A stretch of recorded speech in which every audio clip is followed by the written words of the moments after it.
C'est pour moi un procès d'ancien régime, en fait. On est face au crime de lèse-majesté. Un des avocats, d'ailleurs, de la défense parlait d'un procès de l'occupation, un procès pour l'exemple qui est tout sauf de la justice, en réalité, puisqu'on a affaire à 10 prévenus pris un peu au hasard. Il y a dans la fabrique de la justice quelque chose de gênant dans ce procès, parce que vous avez la toute-puissance de celle qui est l'épouse du président de la République qui se dit victime, et puis vous avez des gens qui n'ont pas fait vraiment de cyberharcèlement. C'est assez tiré par les cheveux. Vous avez un prof de sport qui n'a fait que un tweet, par exemple. Certains ont fait quelques tweets. On peut pas parler non plus de meute, d'organisation systématique pour harceler Brigitte Macron.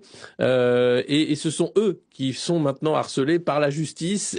C'est un procès de la liberté d'expression, au final. On voit bien qu'en France, on n'a pas du tout la même conception de la liberté d'expression qu'aux États-Unis, par exemple. Et c'est de plus en plus tendu, je dois dire, cette liberté d'expression, sous caution, difficile, avec en plus un président de la République, Emmanuel Macron, qui est obsédé par la censure des réseaux sociaux. Dès qu'il le peut, dès qu'il est à l'étranger, puisqu'il ne nous parle plus quand il est en France, mais dès qu'il est à l'étranger et qu'il prend la parole, c'est pour deux sujets, l'Ukraine et la censure des réseaux sociaux, ou plutôt la lutte contre les fake news et le cyberharcèlement sur les réseaux sociaux. C'est comme ça qu'on appelle la censure des réseaux sociaux en novlangue. Et c'est pour lui une priorité depuis d'ailleurs son élection. Ça montre finalement ce qu'est ce procès Brigitte Macron.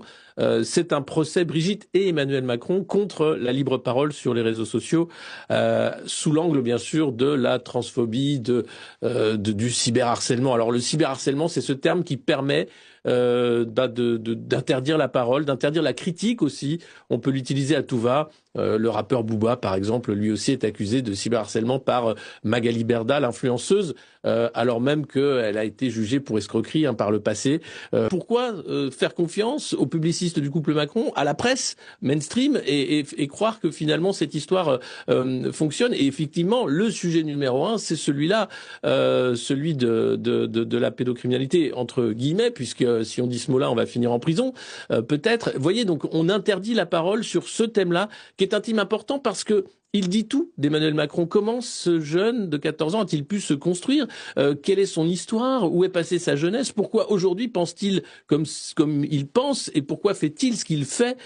C'est beaucoup en fait de questions que les Français se posent en silence, parce qu'ils ont peur maintenant de Ouais. prendre la parole.